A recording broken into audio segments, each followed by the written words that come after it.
think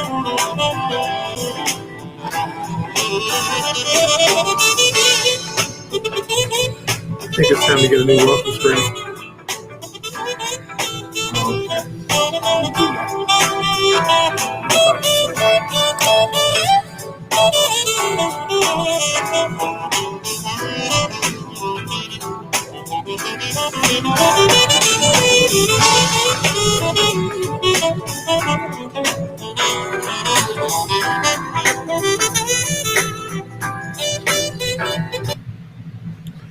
Okay, we're ready for you guys to go ahead and get started.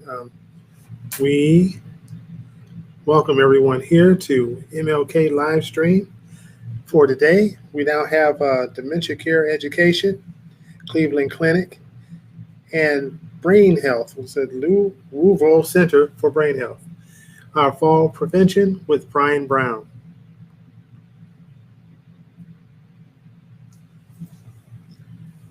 Good morning, everybody. We would like to welcome you. My name is Karen Montiand, and I'm VP of Operations with Dementia Care Education. We are very excited to have everybody with us today, and we are also excited and honored to be working with the Cleveland Clinic and the Louisville Center for Brain Health to bring this education to you today. We are going to be doing a presentation today on fall prevention, a crazy important topic in this realm of where we are at. I would like to, without further delay, go ahead and introduce our speaker, our man of the hour, Brian Brown. He's the president and founder of Dementia Care Education. He has a graduate degree in neuroscience and more than 20 years of expertise in Alzheimer's and dementia education and research, as well as senior wellness and healthy aging. He sits on the Executive Leadership Council of the Alzheimer's Association, works closely with the Cleveland Clinic, and is a proud board member of the Fellowship for Christian Athletes. So I am going to turn this over to Brian Brown. Brian, please take over.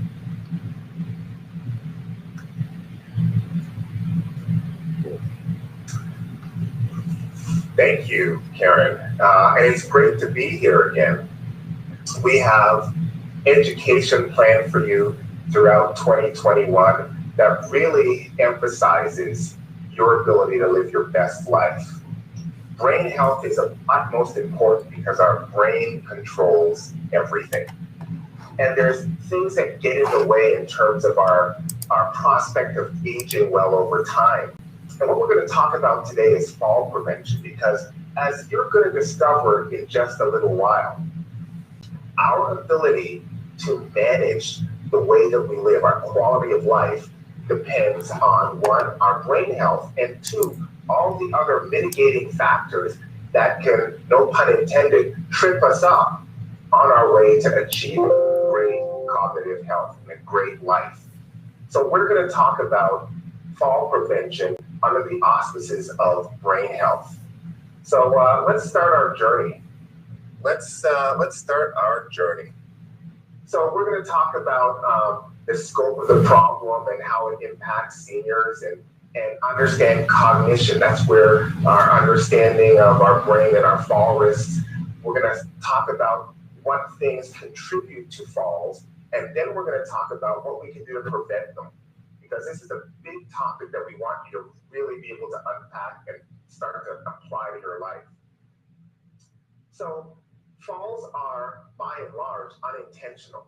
Nobody says at any given time that, oh my goodness, when I get to be the age of 70, I want to take a tumble and end up ruining my life. They're unintentional, but they cause all sorts of injury, and there's a lot of factors that cause these falls. And it really gives people a sense of insecurity if they consistently think that they're going to fall. So why do they fall, and what can we do to prevent it? So we're going to talk about that aspect. First of all, we want to talk about falls are really common, and we want to reduce the amount of falls that we see people take. It is extremely expensive to treat people who have fallen. Medicare and Medicaid in 2015 paid over $50 billion to care for people in falls. And so we know that as the population ages, we're going to see the costs continue to rise. Right now, we're at a place in history where 10,000 baby boomers every day are turning 65. So the largest part of our population is aging all at the same time. And with age comes risk for falls. So we're going to unpack that. Here's some information that you really need to know that underscores everything we're talking about today. Falls are the leading cause of fatal injury and the most common cause of non-fatal trauma for older adults. So falls are the #1 risk for morbidity and mortality for people over the age of 65. Falls set in motion a complicated set of medical events that oftentimes are fatal for a lot of people, or they're non-fatal, but they're cause of tremendous injury from recovering from a simple fall. So that's what I want to put in perspective right now, how big falls are for people for over 65 and how we really need to learn how to prevent them. There's a number of things at play, but for you to be able to live your best life, we have to be able to eliminate fall risk. So let's unpack that a little deeper. 1 out of every 3 people age 65 and over has a fall. So it's 1/3 of people 65 and over are going to fall. And that accounts to every 29 minutes, an older adult falls and dies from a fall, subsequently from a complication from a fall. That's scary. And then 1 out of 5 falls cause serious injuries such as a fracture or head trauma. So that's how serious falls are, and that's how serious we should take them. Because I would love to sit here and tell you right now that if you do fall, you're going to fall into a nice cushioned pillow surface and nothing's going to happen. But that's simply not the case. Most falls are violent, unexpected, and our inability to recover and break a fall causes the damage and the destruction that I just spoke about. So they're common, and we need to reduce them. So let's talk and define a fall. Again, unintentional loss of balance that leads to failure of postural stability, meaning that all of a sudden, unintentionally, something or somehow you've lost your balance and you went from a position of being stable in your posture to unstable, which causes you to tumble. And we have these frequent fallers and people who have fallen more than 2 times in a 6-month or 12-month period of time. So falls aren't just isolated to, I've had my 1 fall and I'm good. Typically, if you fall, you're going to be prone to fall again unless you make changes to what's going on. So your fall risk increases if you don't make changes after your first fall. You'll then be known as a frequent faller, which you'll have much more risk of morbidity and mortality, illness and death overall. So let's talk about consequences. Mortality, illness, sickness, fractures, and all those kind of things come from falls. And you can die from falls as well. There's soft tissue injuries as well, muscle pulls, ligaments, things along those lines. And sometimes, because you can't break your fall, you know the thing that actually ends up breaking your fall? Your head. And that's where you undergo head trauma because of that. And then we have joint distortions and dislocations because you know it's human nature to do what? When you're falling, you try and grab onto something as you fall, and sometimes that ends up dislocating the shoulder or things along those lines. And then like anything, when you have failed at something, you start to lose your confidence. And so you lose your confidence and you have this constant fear of falling. Imagine going through life with just this fear that the next step could be a fall again. What do you typically do after that when you have that kind of fear? You typically restrict your activity. You end up being a shut-in because you're fearful of falling. So it has all of these consequences that are part of the falling continuum that we are looking to reduce. So here's part of the landscape in terms of falls. They are predictable, meaning that they're based on our behavior, and then our environment creates our risk factor. When I say our environment, I mean typically your household, your car, or things that you typically are going into and out of. So our behaviors and our environment predict whether we're going to fall or not. And a lot of us haven't taken that into consideration. A lot of us haven't considered, is my house or my apartment or my car or my sidewalk around my house, is that a fall risk? And so this is where it's largely preventable. We all have a role to play to be able to look at our atmosphere and our environment and reduce our risk for these types of falls. So here's some things that we can change and we can't change in terms of our fall risks. We can change our physical inactivity. And why is physical inactivity a risk factor? Because as we become weaker and not able to sustain our bodies in terms of our what we call our musculoskeletal system, our ability to walk and stand up straight and things along those lines, when we're physically inactive, we weaken ourselves. And anytime that we're weak because of physical inactivity, we're at greater risk for falls. I talked about our home environment. Take a look around your home. Are there any hidden or not so hidden things that could accelerate your risk of falling? Or how about something like this? As we age, our vision starts to have problems with it. First, it starts at age 40, when you have to get the readers and everything like that. But then as you age even further, there's things like age-related macular degeneration, cataract, glaucoma, that blocks your vision so that you can't see the common risks around you. Then here's another phenomenon. As you age, people have chronic conditions. It could be heart disease, it could be diabetes, it could be arthritis. And those chronic conditions take medications to allow you to feel better with those chronic conditions. Oftentimes, medications don't play well together. And these medications, guess what they can do? They can accelerate your risk for falling because they may make you dizzy or loopy or unstable on your feet. Have you ever read some of the side effects for certain medications where it says, don't operate heavy equipment or drive while taking this medication? Those are the same medications that put you at higher risk for falls as well. So we want to take a look at our medications to make sure that while we're on certain things, we're not putting ourselves at greater fall risk. The chronic disease risks.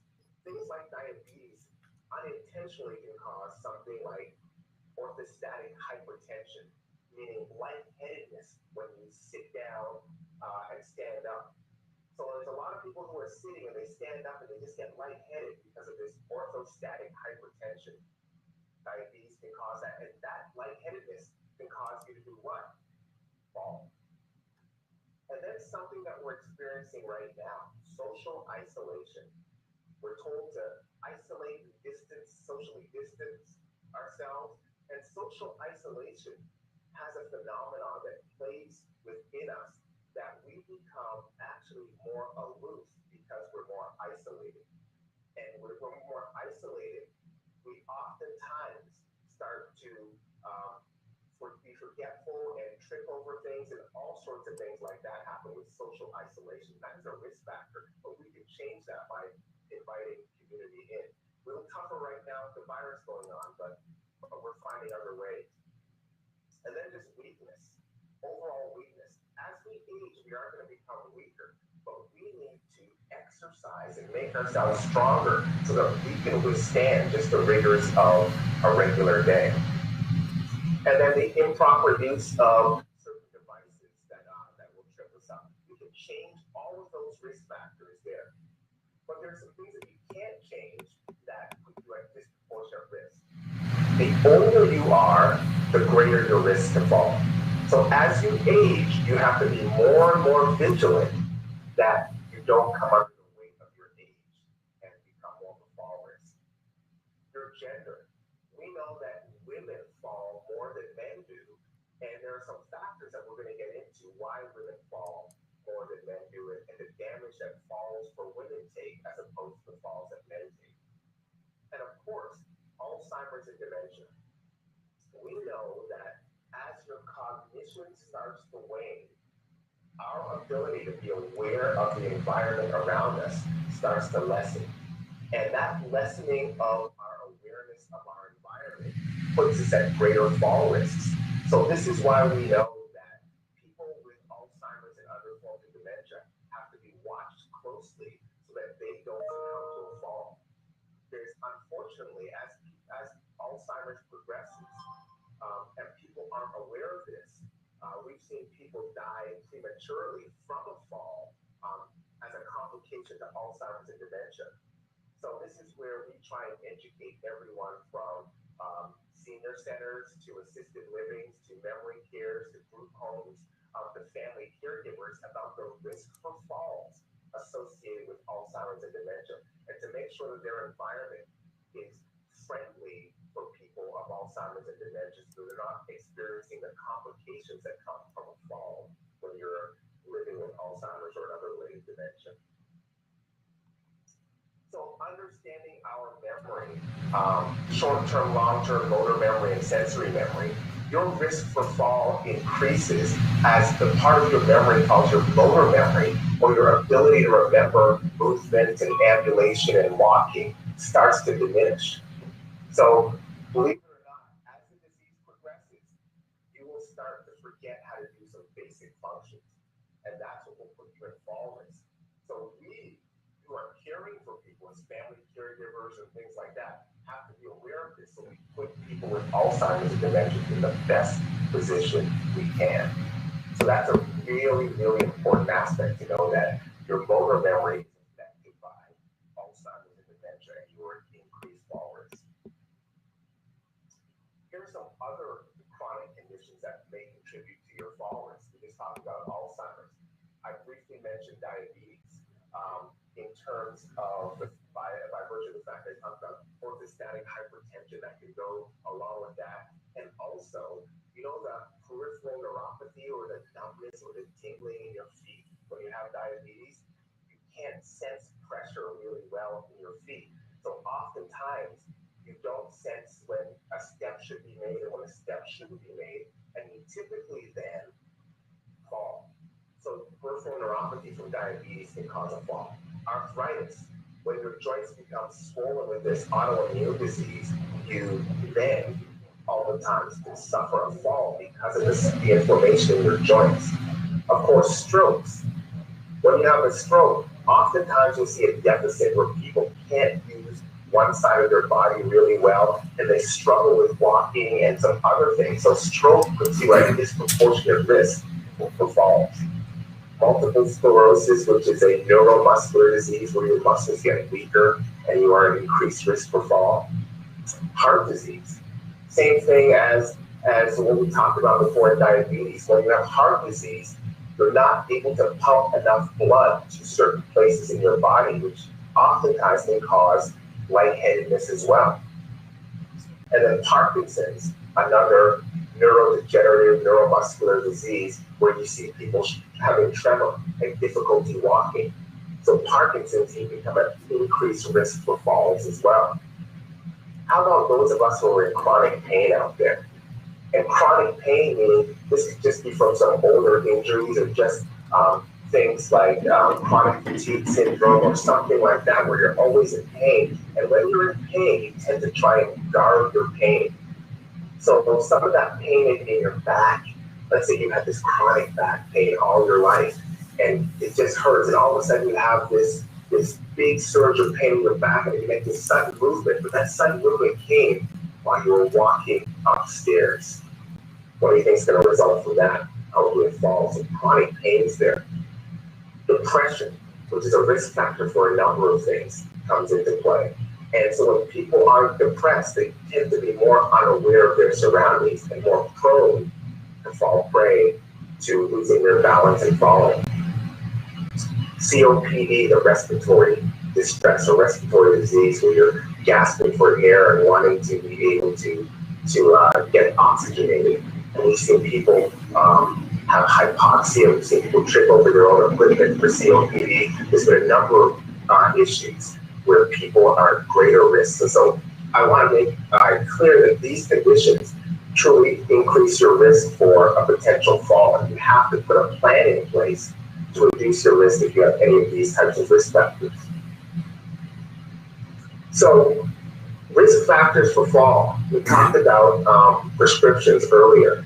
So when medications don't play well, we need to be able to address those. And this is where your pharmacist can help in that regard. Postural hypertension, I talked about that. Poor hydration, just being dehydrated. Those of us who live in the desert Southwest, where we don't get enough water, it can make us lightheaded in a heartbeat. And that lightheadedness can cause a fall. Anemia, basically not having the correct constitution, your red blood cells are depleted of iron and you become anemic, and anemia is a motivator for fall. And then looking at the psychological, remember I talked about you have a reduced motivation because you may have fallen before, or there's fear involved, you're depressed. Those are some issues that need to be worked out on a psychological level to give you the confidence that you were able to move and walk without the fear of falling. And then there's the physical risk factors where, again, balance is at play, where there's walking problems or reduced muscle strength, the poor vision that I talked about, the poor hearing where someone yells out, hey, stop, you're about to trip, and your poor hearing causes yourself not to be able to stop yourself in time. The loss of foot sensation, where I talked about that peripheral neuropathy aspect, reflex changes, and this is something that's germane to aging. Go back to a time when you were nimble and agile and you had great reflexes. As you age, your reflexes, they change in the rate at which they kick in. So in your mind, you may be back to when you're 30 years old, being able to move fluidly and quickly. But when something comes in front of you, oftentimes when you age, you don't have the reflexes to be able to mitigate or move and so on and so forth. So that becomes a problem. Postural instability, we mentioned that a little before. But also, here's a hidden other. Our bladder and bowel movements. Oftentimes, we get a sudden urge to use the restroom. And that sudden urge to use the restroom results in us hurrying to however we need to get there so that we don't soil ourselves. That sudden sensation of needing to use the restroom oftentimes is one of the leading causes of falls for people who say don't want to soil themselves and become embarrassed that they move too quickly for their body and have a fall. So those are all issues in terms of our fall risk, both medical, psychological, and physical, that we need to be able to remember that we have to control. Our risk factor increases under the auspices of alcohol. So we want to be able to really limit our alcohol. The recommendation is 1 drink a day maximum, and we don't want to go beyond that because as we get older, we become more sensitive to it, and alcoholism will always lead to some type of undesired fall or illicit drug use. And I talked about drug interactions and dehydration, but also poor nutrition. When we're malnourished and not getting enough calories to move our body, we get hypoglycemic or not enough glucose going to our brain, and we become dizzy and we do what? Fall. So we want to make sure that we're getting enough nutrition also. So that's a big issue for seniors as well, making sure they're eating and getting enough nutrition so they don't become hyperglycemic. So think about all of the changes that go through as you age, where you have to see a physician and he or she prescribes things for you. One of the things that you need to talk to your physician about is prescription drugs. Are the drugs you're prescribing going to allow me to be safe on my feet? Or if that's not the case, this is the time to talk to your physician about when the best times to take these medications are. Should it be before bedtime so that the effects of the medication could be felt while you're sleeping, and so you don't have to worry about that? Should it be taken when you're more sedentary in nature, when you're not having a busy day or having to do a lot of things? And those are great discussions to have with your physician. when are the best times to take these medications to reduce my fall risk? Because sometimes when they'll say take this twice a day or 3 times a day, without any planning, you may be taking your medication and upping your fall risk solely based on when you take it. So it's a great conversation to have with your physician. So we want to know that prescription misuse, because of that, lead to all of these emergency department visits just because we're not taking them at the right time or taking them properly. So again, there's a lot of medications that are for mental health reasons, psychoactive drugs and things along those lines that need to be taken correctly. And so we really need to be open and honest with our physicians so that we can have that conversation. So these are the types of drugs, the antidepressants, the benzodiazepines, the sedatives, things along those lines. And then even incontinence drugs can do this to you as well. But then there's the pain and other muscle relaxant drugs that oftentimes will leave you a little loopy and things along those lines. And so we want to be able to have that conversation with your physician. So if we look at the mental health route with our falls, we have our risk for falls, and there's some that we control, like we talked about, and then some that we don't control. But if you do have a fall, all of a sudden you'll lose confidence because you're afraid of falling again. And then you'll reduce activity and you'll shut yourself in, and then you'll have depression and reduced motivation, which again is what? A risk for falls again. So there's this loop that continues to go. So we have to control our risk for fall. And if we do fall, we have to double down and try and control our risk so that we don't get into this negative feedback mental health loop for falls. We have to investigate and make sure that we're in a better state, that we don't do it again. Because our next fall after that is oftentimes more severe than the first fall. Here's what happens when we do fall.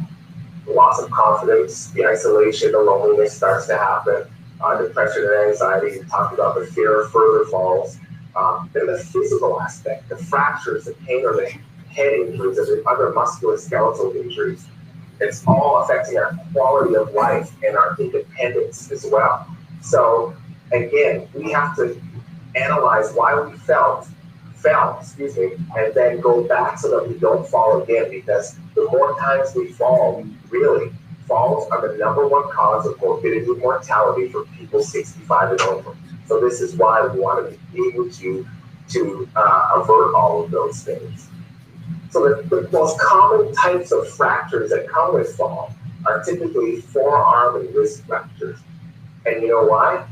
Because they're trying to break your fall the best way that you know how. And those bones are brittle when you start to get that fracture.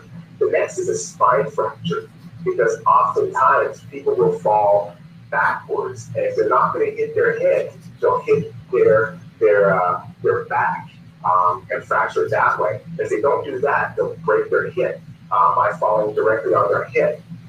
Ankle fractures happen when you're trapped, when your ankle gets locked into something and then you fall. And then, of course, more upper arm and forearms and things like that, and your hands because of defensive aspects. Here's a really shocking statistic. 10% of hip fracture patients will die within 1 month of their fracture, and 30% will die within the first year. That's a whole lot of death based on falls, and we know that. You have to get up and moving immediately after a hip fracture, otherwise your chance for death increases dramatically. And so we know that there's a lot of people that within having a hip fracture, they will die. And then a large cohort of the population will lose their independence. So, and 50% of people who sustain this type of injury will no longer live independently, meaning they have to move out of their house to a group home or an assisted living or something like that because they can no longer care for themselves. That's how serious falls are. And specifically, hip fractures, if we can't get you up and going within a short period of time after a hip fracture, it almost spells doom for a large amount of people. So we really have to keep people from falling. And if they do, get them into care and back up and going as soon as possible. We have to rehab, and that's the critical juncture of all of this is our ability to rehab, both physical therapy and occupational therapy, which then reduces your risk for a future fall. We want to be able to reduce your chance of illness and death and therefore improve your quality of life. If you do have any, as we start to wind down this lecture, if you do have any questions, please feel free to put them in the to be able to let us know if you do have any questions that we can answer along the way. So women are at higher risk, I told you before, for falls. And there's a number of reasons why women are at higher risk. But one of the reasons that women are at higher risk for falls is really footwear. We know that women, over a period of time, their footwear is different than men's, and they're more unstable footwear. So we then want to make sure we change the footwear of women as they age to a more sensible aspect.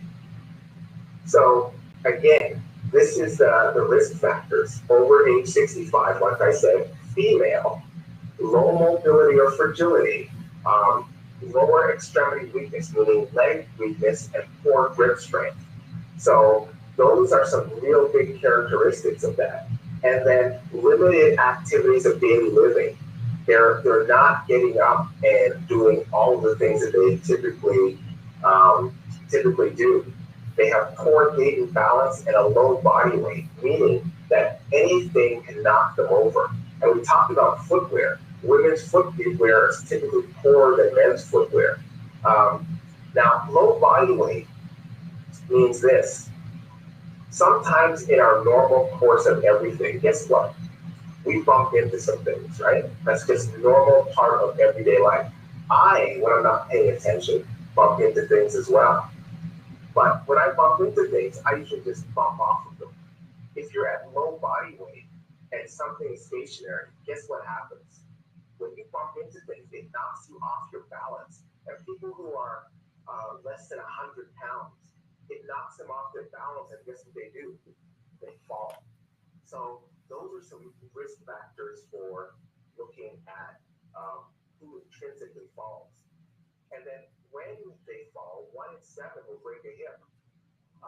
25% will gain full functional ability, but 50%, like I said, up to half could end up in assisted living or a nursing home.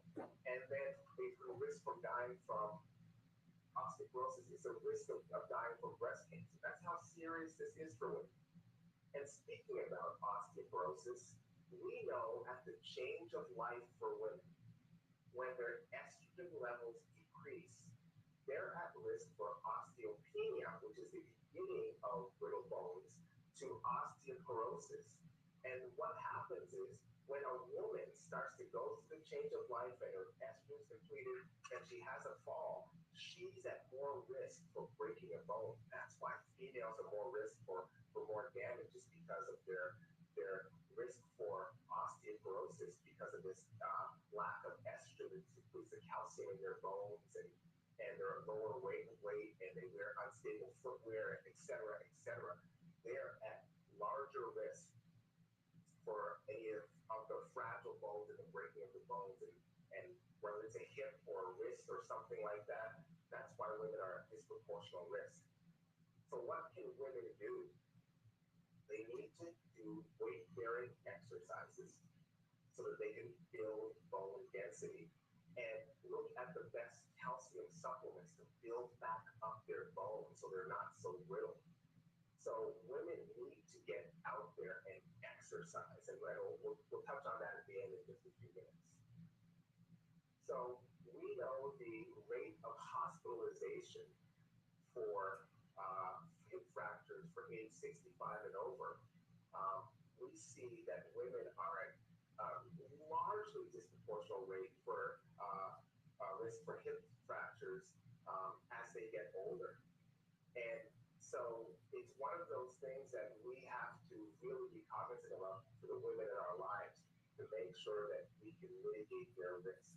So there's 4 things that we need to be good at as we age: strength, balance, agility, and flexibility. Those 4 things we need to be really good at. We want to become flexible so that we're able to put our bodies in different positions without being stiff. We need the strength, like I told you, weight-bearing exercise to build our bones. Agility, we need to be able to be light on our feet, and balance. If all of a sudden we do knock into something, we need to keep our balance so that we don't what? Fall. So those four things are incredibly important to be able to work on as we age. So the anatomy of the fall is, like I said, force, meaning bumping into something is that force. And then the fall itself, and then whether our bones are fragile enough. So all of a sudden we bump into something or we lose our balance and then we fall, and that's another force. So there's two forces, and then are our bones strong enough to withstand the fall? And if not, that's when our bones break, and that's where all those other things happen. So most falls occur where? In the bathroom, bedroom, or kitchen. And here's the situation. They occur all of those places. Those are where they all occur the most. In the bathroom, the bedroom, and the kitchen, because those are the areas that we tend to be in. So those are the areas with mess and clutter and unintended things happen. So we have to make sure that those three areas are the clearest of fall risk. So what can we do? This is our closing. What can we do? So what we can do is remove clutter. We have to declutter our homes. Most of us have lived in our homes for a number of years. And every year we gain more stuff. And the stuff oftentimes ends up in places that ends up cluttering things, and we tend to trip when things are cluttered. So we want to remove the clutter. So every year you should really engage in spring cleaning, and then we're right at that. It's March 1st today, so it would be a wonderful time to plan sometime this month that you're going to go through all your stuff and remove clutter. Next, we want to improve the lighting. One of the big reasons people tend to fall is because it's poorly lit. So we want to always say you need a well-lit space regardless of where you are. So make sure you have good lighting in every single room. We don't want you to use a stool or a chair to get on things and reach for things anymore. There are some really good adaptive devices that are better than a stool or a chair to be able to reach things. It got some great wide step stools and wide step platforms for you to be able to reach things in the kitchen. And that's the first thing. If things are too high, you need to bring them lower so you're not reaching for everything. Because we also know that reaching for things, specifically in the kitchen, guess what? Is one of the leading causes of falls, specifically for women. You want to move your telephone to the bedside or move it to where you're sitting or to your favorite place, because what's happening is everybody knows when their phone rings, their phone only has a certain amount of rings before it goes to voicemail. And a lot of us want to get the phone before it goes to voicemail. So what do? We typically hurry. We typically hurry to get the phone. And when we hurry, we're prone to do what? Trip and fall because of some clutter, or our bodies is moving too fast, or we hit ourselves on the way. So let's put our phones closer to where we are, whether it's the bedside or keep it on our person. These days, most of us carry around a cell phone. So let's keep our cell phone on our person so that we don't have to run and get it. Like I said before, move things from higher shelves to lower shelves. We want to stop the reaching. And what we know also is bathtubs, believe it or not, are some of the most common causes of falls. People getting up out of a wet bath, and they lose their footing and they go down. So we really espouse that people, as they get older, take showers. And how you can mitigate for that so you're not standing all the time is put a shower chair, which they have uniquely designed that will fit the most conventional spaces for bathing. so that you are in a more of an upright position and don't have to rely on all of your strength and a wet bottom of your tub to be able to stand and get out of. So showering as you age reduces your propensity for falling. You want to use these assistive and adaptive devices, so an elevated toilet. So using something like that works wonders. Hip pads and using canes, walkers, and wheelchairs and things along that low line, and grab bars in your home. All of those things help you have a much safer home, specifically as you age and Alzheimer's and dementia may be there and things along those lines. You want to be able to do these things in safety. So that's how it practically looks. Things that you can get, these assistive and adaptive devices, so reduce your risk of falling over time. So, we want you to really look at your everything that's going on. If you have pets, make sure your pets are out of the way. We want to make sure that your furniture is the right height. We want to make sure that your shoes fit so that you're not struggling walking, or your pants are too long and you're tripping over unhemmed pants or things like that. So we really just want you to watch your environment, because that's typically when you're least expecting things like that happen. Exercise, because exercise gives your body strength. We talked about reviewing your medication by a doctor or a pharmacist. Your eyes, because like I said, macular degeneration, glaucoma, and cataract, and even your eyes changing are reasons that people end up falling, because their depth perception and nearsightedness and farsightedness, all of those things contribute to people falling. So yeah, just make sure you continue to work out and do lower body exercises, so that when you do sit down, your lower body can handle it, so you're not coming crashing down all the time when you sit down, because your muscles can't support your weight. That's why we have, again, elevated commodes and things like that, and shower chairs, that it reduces the amount of strain and stress that you put on yourself. And in terms of balance, like I said, which is really important, things like standing on one foot. I know you guys can't see me here, but I'm standing on one foot. And then heel to toe walks, and doing things like Tai Chi, which is slow, graceful movements that help you with your balance. And flexibility, like I said. So there's all these stretches that you can do, calf stretching, yoga. And I'm encouraged to do that as well. One of the areas that I'm challenged in is flexibility. So I need to make sure that I stay flexible for a lifetime as well. And yoga, even simple yoga poses, are a way that you can sustain flexibility over a lifetime. And then really, in closing, be vigilant. Create a plan. So remember I said March is spring, and spring means cleaning. Spring means decluttering your house. Create a plan. If you have to bring a shower chair, create a plan to lower things, to lower shelves, and just to be vigilant about what you do. An exercise plan as well. Because as we age, specifically with an Alzheimer's or dementia diagnosis, if we don't create a plan early, we're going to have failure later on. And this is where, again, falls, the number one cause of morbidity and mortality for people 65 and over.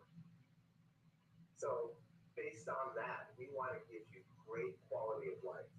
We want you to have to age well. And we want to be able to invite you to engage us on healthybrains.org too, which is a Cleveland Clinic site that we want to talk to you about everything that we're doing to improve your life as well. Clinical trials is a big aspect. I'm going to be talking about that throughout our series on a monthly basis. We're going to be doing some memory screenings for you folks as well. So we have the opportunity to engage you in all of this. I'm looking forward to continuing this education that we have, so that you can get all of the information that you need in order to live your best life. So go on healthybrains.org. I'm going to give you information the next time that we talk about memory screenings that you guys can take advantage of. And these types of in-person memory screenings are virtual memory screenings where you'll be in your home and I'll be over here and we'll be able to do those types of one-on-one things to really improve your quality of life and get you plugged into all of these activities that we're talking about today to reduce your risk. So it's been my pleasure to be here with you, and we are going to be here with you next month. And I'm going to turn it over to my co-host, Karen, to give you to just say goodbye.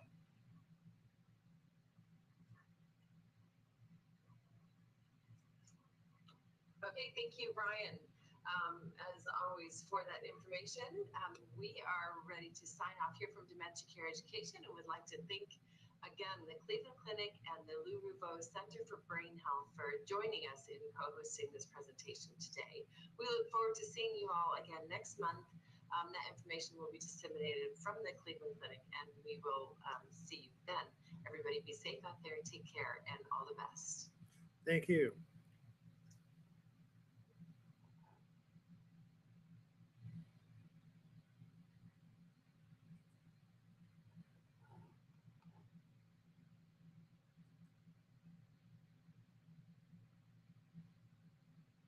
Thank you all for joining us and have a great day. Be safe. It's always a great day at MLK. See you later, George. I can't hear you. Always is. What it is, man. All right, all right. See you Got a little thing going around. That was that a donut? Okay. Nope, nope, not at all. Anyway, thanks a lot, man. We'll talk to you later. All right, be good. All right, take care. Thanks, guys. Have a great day. All right, you too. Bye-bye.